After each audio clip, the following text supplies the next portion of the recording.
எதை மறந்தாலும் அருணாச்சலனை மறவாதே மனமே. புதையல் இருக்கும் மலையது கேளு அருணாச்சலம் தானே. சிவாய நமக ஓம் சிவாய நமக.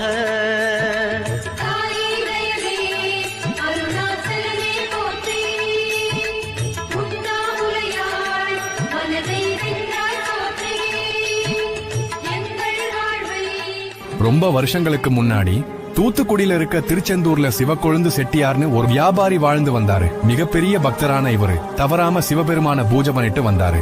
வழக்கம் போல உளுந்து வியாபாரம் பண்ற அவரு ஒரு நாள் அவர் வெளியூருக்கு போயிட்டு வருவதாகவும் அதுவரைக்கும் இந்த உளுந்து மூட்டைகளை பாத்துக்க சொல்லிட்டு வெளியூருக்கு கிளம்பி போனவரு திரும்ப வரல. அவர் திரும்ப வராததால அங்கிருந்த ஊர் மக்கள் எல்லாரும் சேர்ந்து அந்த உளுந்து மூட்டையை வித்து அவர் ஊர் திரும்பின அப்புறம் கொடுக்கலாம்னு அந்த மூட்டையை திறந்து பார்த்தாங்க. அப்போ சுத்தி இருந்த எல்லாருக்கும் ஒரே ஆச்சரியம். அதுல உளுந்துக்கு பதிலா நிறைய தங்க பொற்காசுகளும் வைடூரியங்களும் இருந்துச்சு. நீண்ட நாள் செட்டியார் ஊர் திரும்பாததால அந்த தங்கங்களை வச்சு ஊர் மக்கள் அனைவரும் சேர்ந்து சிவபெருமானுக்கு ஒரு கோவில் எழுப்புனாங்க. அந்த கோவில் தான் இப்போ நாம் அனைவரும் வழிபற்ற திருச்செந்தூர்ல இருக்க நம்ம சிவக்கொழுந்தீஸ்வரர் ஆலயமா இருக்கு.